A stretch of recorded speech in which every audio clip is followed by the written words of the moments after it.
John chapter 20, verses 1 through 10, and you'll read these words. Early in the morning, on the first day of the week, while it was still dark, Mary Magdalene came to the tomb, saw that the stone was moved away from the entrance. She ran at once to Simon Peter and the other disciple, the one Jesus loved, breathlessly panting. They took the master from the tomb. We don't know where they've put him. Peter and the other disciple left immediately for the tomb. They ran neck and neck. The other disciple got to the tomb first, outrunning Peter. Stooping to look in, he saw the pieces of linen cloth lying there, but he didn't go in. Concentrate on, he didn't go in. Simon Peter arrived after him, entered the tomb, observed the linen cloths lying there, and the kerchief used to cover his head. Concentrate on that, not lying with the linen cloth, but separate, neatly folded by itself. Then the other disciple, the one who had gotten there first, went into the tomb, took one look at the evidence, and believed. No one yet knew from the scripture that he had to rise from the dead. The disciples then went back home. Turn to your neighbor and say, neighbor, the preacher's going to preach on. I can make it. There is a napkin. Please be seated. I can make it. There is a napkin.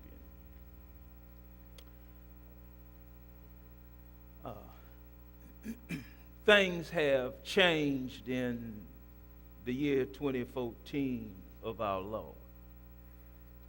Folks started taking selfies in 2014. Even Cash took a selfie. Things have changed. It is quite evident that even in America, there is no such thing as equal justice for a black man. Ask Trayvon Martin, ask Michael Brown's family. Now one must teach their male children how to react to law enforcement officers who are supposed to protect and to serve, to be very cautious of policemen rather than trust them. Things have changed. Right here in Dallas, young black boy shot and killed for no apparent reason.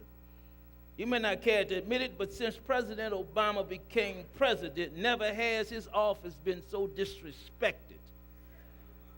The real truth of prejudice has come out. Isn't that right? You didn't hear them ever say Bush was a liar when he started the war in Iraq.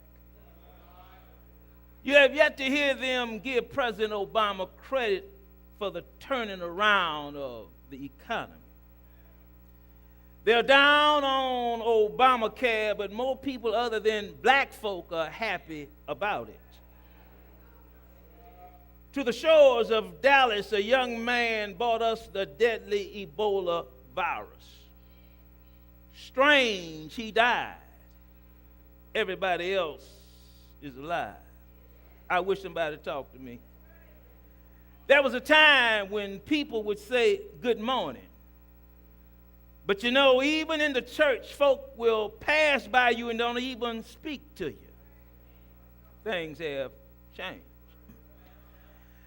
There was a time when if you opened the door for ladies or held it for them, they would say, thank you. But nowadays, you have to say, "You're welcome."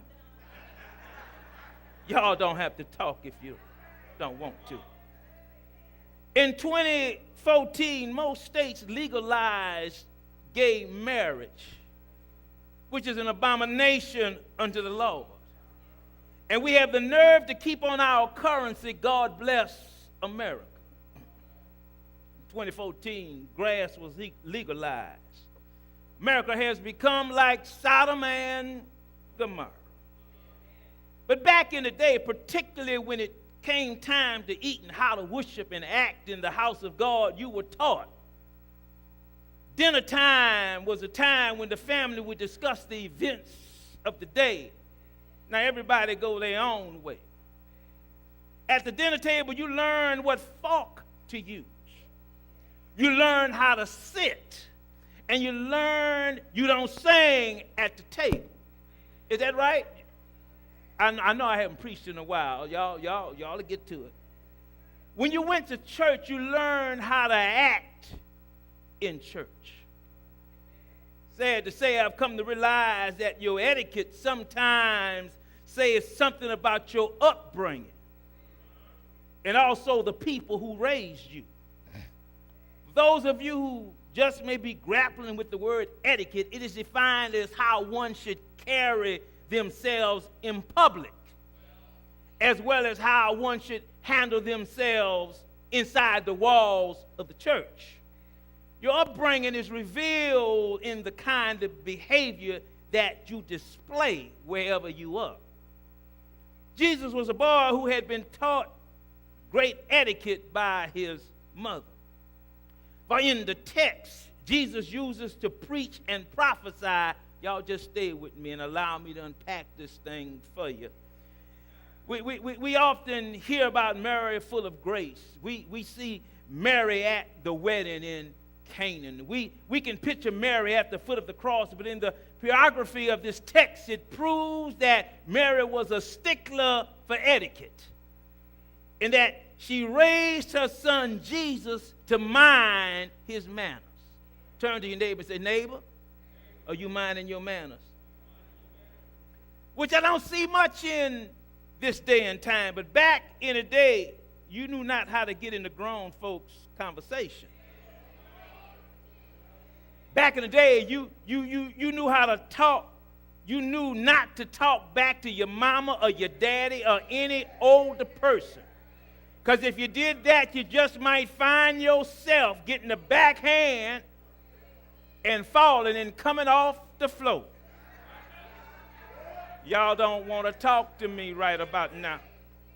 When you went to church, you didn't eat or drink in church, nor chew gum and then put it on the floor, or just walk around. You went to the bathroom after Sabbath school or Sunday school and held whatever until church was over, because you were in the presence of a mighty God.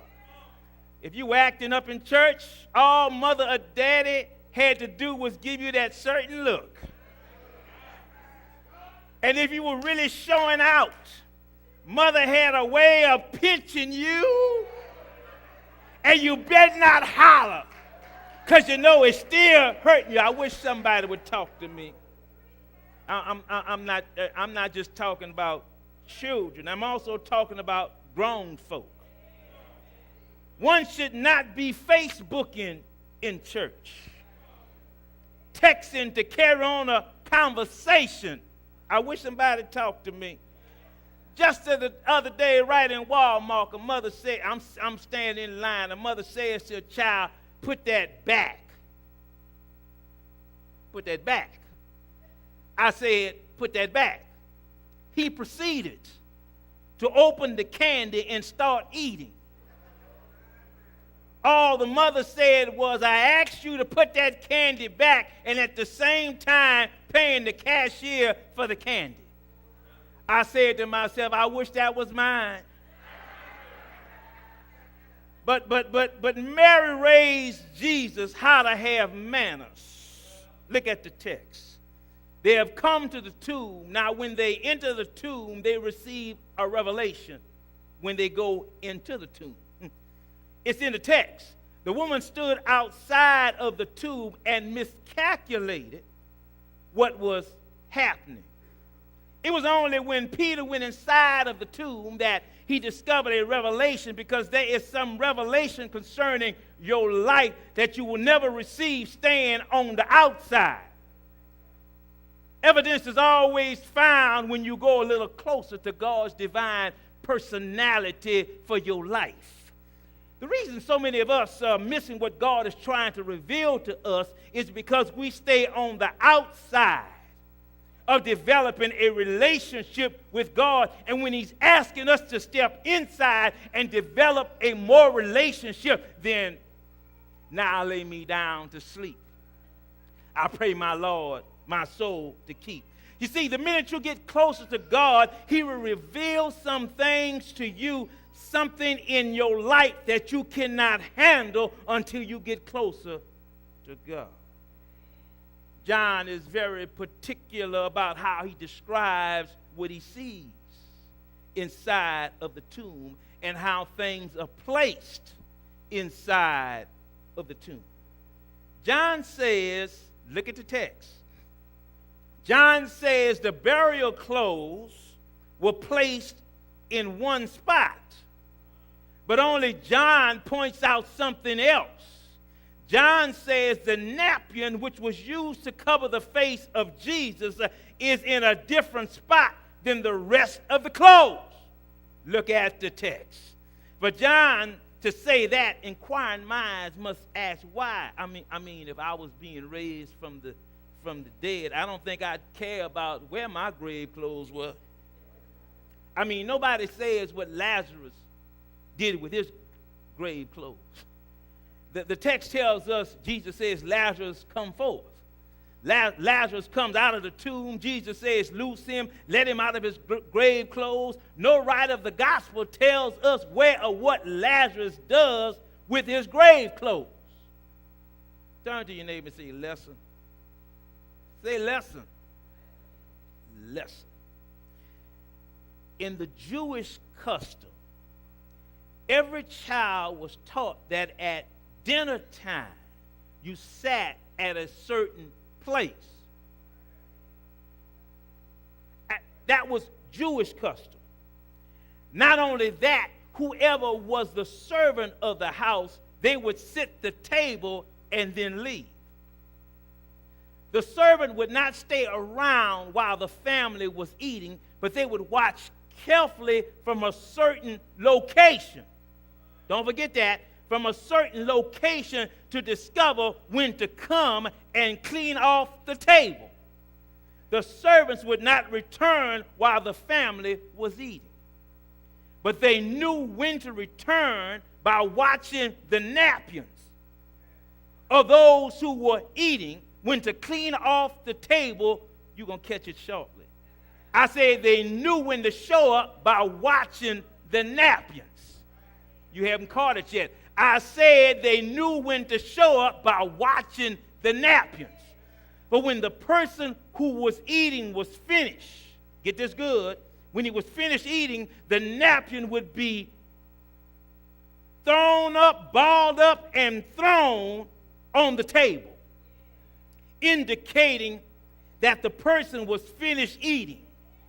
But if the servant saw the person who was eating was not at the table, but the napkin was neatly folded, the servant would not come near the table, because the neatly folded napkin indicated, I'm not done yet.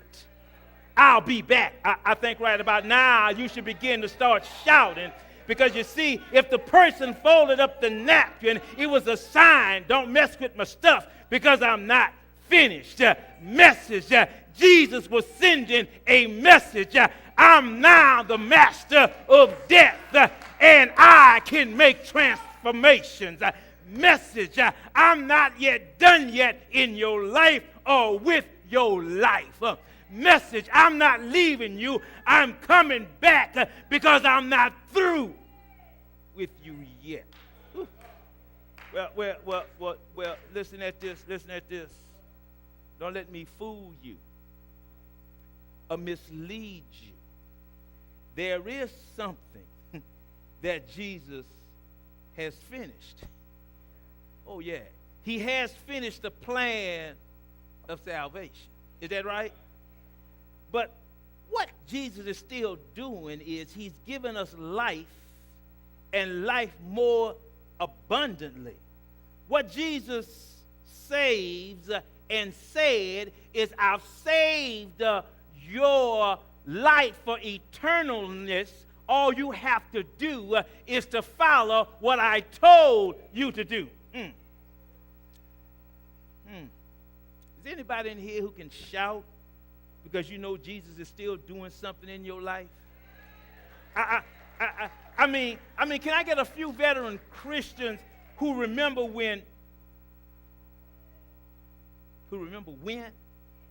But just look at me now. Are y'all up in here? Jesus is not done with you yet. That's why you were blessed. So you ought to act like you blessed. I said you ought to act like you blessed. I said you ought to act like you are blessed. I said you ought to act like you are blessed. He folded up the napkin. That's why he makes my enemies my footstool. He makes sickness my footstool. He's not finished with me yet. He fights all of my battles, and don't ever forget, God works well on the night shift. But on the other hand,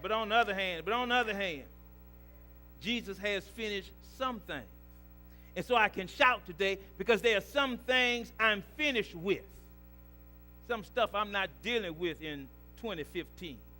He finished it for me. He finished some things so I could be no longer bound. I believe I can get a few folk to testify right about now. I have folded up the napkin of can't do in 2015. I folded up the napkin of depression in 2015. I folded up the napkin of jacked up relationships in 2015. I don't want any 2014 baggage in my life. I don't want anybody that deals with negativity in my life. I don't want anybody who is constantly dragging me down. I'm done with it. I'm done with discouragement. I'm done with frustrations. I'm done with insecurity. So in 2015, whenever you grab a napkin, remember God is not through with you yet. He is still fixing you. He is still working it out for you. He is working on the inside of me so it can get to the outside of me. I know I'm broke. I can't pay attention, but by and by, he's going to fix it for me. I should have been dead, but I'm still here. The devil thought he had me, but I'm still here. I should have been cuckoo for cuckoo puffs out of my mind, but I'm still here. I'm still here. Listen, please catch this. The folded napkin means my present condition is not my conclusion. Let me say that again. My present condition is not my conclusion.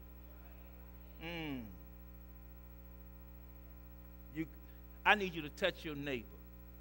Touch your neighbor and say, neighbor, my present condition is not my conclusion.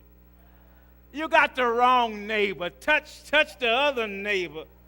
You got the wrong neighbor. Touch the other neighbor and say, neighbor, my present condition is not my conclusion.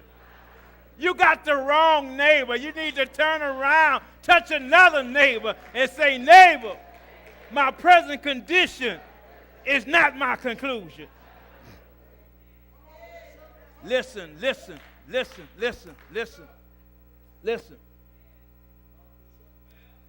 I can still have conditions.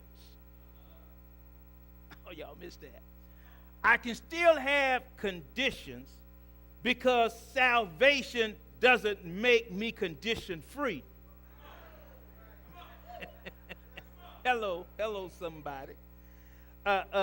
Jesus says in this life, not you might, not you may, not it might be possible. He says in this life you're going to have some trials and you're going to have some tribulations. But the good news is I have already overcome. Ooh, that's the good news. Look at the text. Look at the text. Look at the text. The last time they saw Jesus, he was dead, bound, and being carried. Don't miss it. Dead, bound, and being carried. Can y'all repeat that for me? Dead, bound, and being carried. Now listen at this. Dead, bound, and being carried, so that anybody who has the addiction of dependency they are dead, bound, and you carrying them. If you need somebody to carry you and you are afraid to leave him, even though he's physically and mentally abusing you, that's evidence you are bound and dead. Whew. Watch this. That was the last time I say that they saw Jesus bound. He was dead. So they came to the tomb saying to themselves, Jesus is really dead, based upon the last time they saw Jesus. Y'all gonna catch that next week. I said they came to the tomb saying to themselves, Jesus is really dead, based upon the last time they saw Jesus. I don't want to do this. I really don't want, but I am going to do it. Would you look somebody dead in the face and tell them, don't judge me by how you saw me the last time?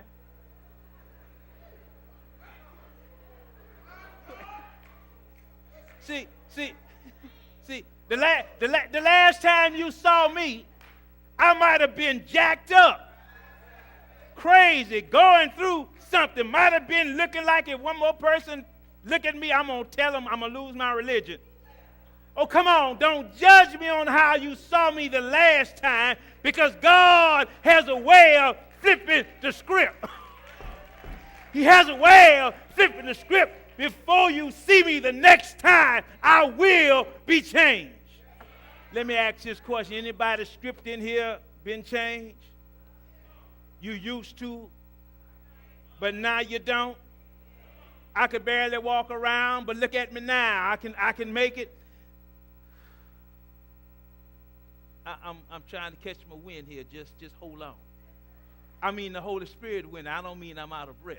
Oh, bless his holy name. The folded napkin. The folded napkin means that the condition which you saw me in is not the end of my story. See, here's the problem. Folk want to judge you by how they saw you or what they heard about you the last time. But they don't know God has a few more chapters in your life. Oh, preach, Pastor Cox.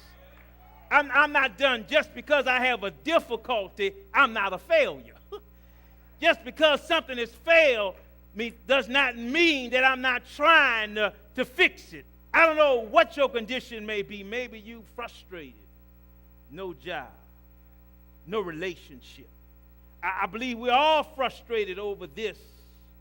No money, always broke. Maybe you tired. Maybe your player's card seems to be out of date. It's not working no more. Maybe you're tired of being single, sleeping in that king-size bed with your teddy bear.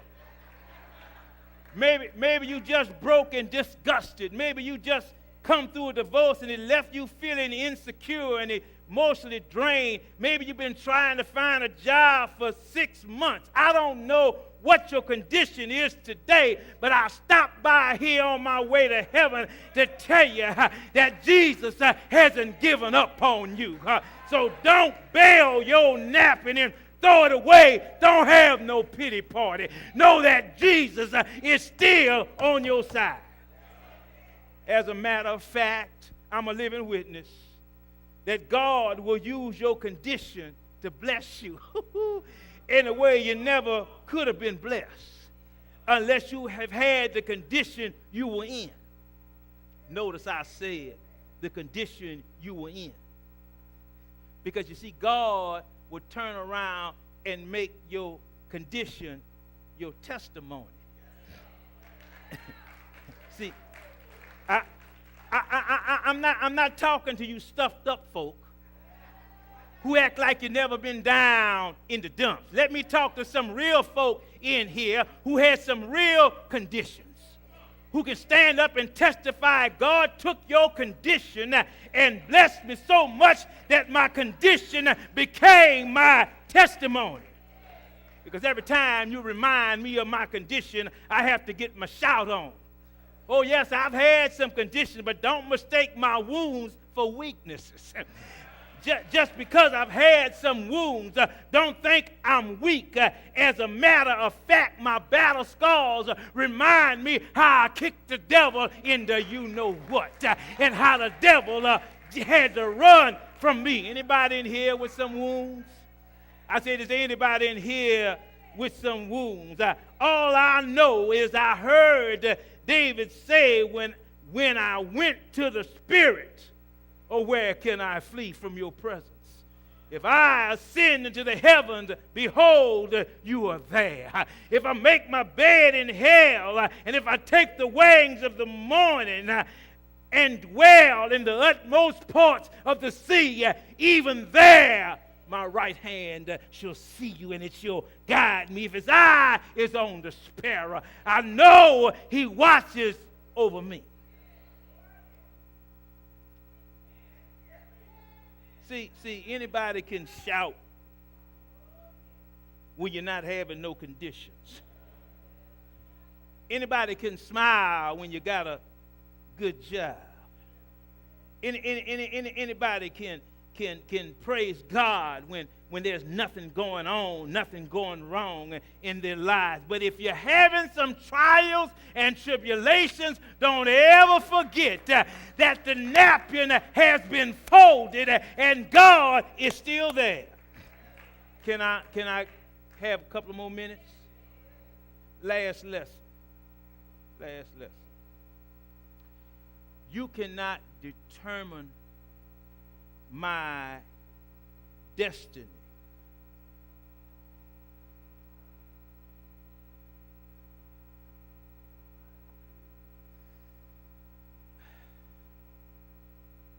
I'm going to say it again.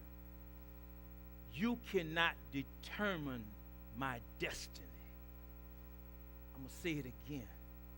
You do not have the right to determine my destiny. Look at the text. The women came to the tomb with spices.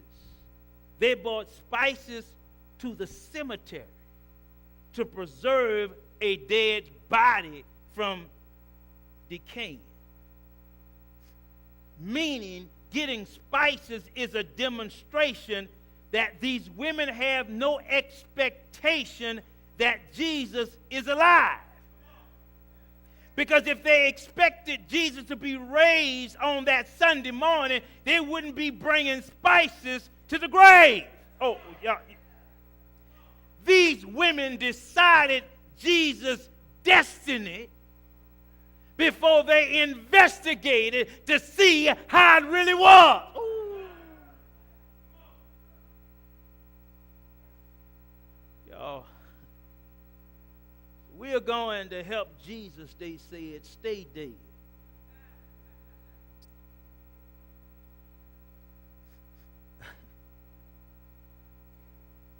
So you have folk in your life who plan on keeping you dead. because they have a dead life. So they want to keep you dead. So here's what they do. They project onto you the hate they have for themselves. And they have to keep you dead so they can talk about you and hide their deadness. But you ought to hear somebody saying, sweep around your own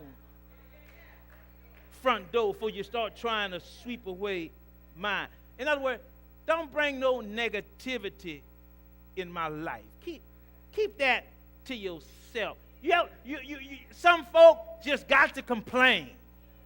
They got to complain over everything.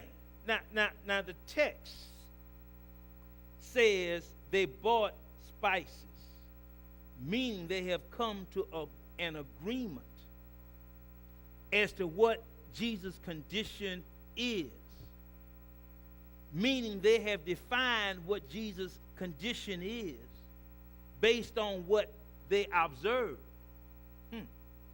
They have determined Jesus' destiny. He is dead, and they come to his place of destiny. Some folk have already put you dead. I said some folk have already counted you out. Listen. There are people who are close to you and not close to you, who have decided your destiny by making you live in certain places, ascending you certain places. There are people who will treat you a certain way just because of your skin color. When they look at you, as far as they're concerned, there's no hope, a future, no expectation for your life, no value. And sad to say about this thing is even some of your family members will tell you, you ain't no good. You ain't gonna, anybody in here? You ain't gonna make it. Your daddy was a drunk. Your mama was no good. You just ain't going nowhere. You ain't gonna make it. But I stopped by here to tell you, you cannot determine my future because it's not in your hands. I said it's not in your hands, it's in my hands. Now listen at this. I have known God to change things. And I've seen God make winos choir members. I've seen God make prostitutes deaconess. I've seen God make inmates and praise worshipers. Is anybody in here right about now? Because when you look back at what you used to be compared to what you think you was, you don't have, just think about it, you don't have any business being in church. You don't have no business being a deacon. You don't have no business being an elder. You don't have no business being a song praiser or usher or deaconess or choir member or anything else. But it was nothing but the grace of God. Are y'all not up in here? I mean, it was nothing but the grace of God. When you think about some of the jacked up things you did in your life, it was nothing but the grace of God. And so, 2015, I'm going to remember beyond a shadow of a doubt that my condition is not my what? Conclusion. My condition is not my conclusion. And you cannot define my destiny. I'm going to say it again. You cannot define my destiny because God has folded up the napkin. He hasn't thrown it across the table. He has folded up the napkin. So I'm somebody. No matter what you say about me, I'm somebody. No matter what you think about me, you can think what you want to think, I am somebody.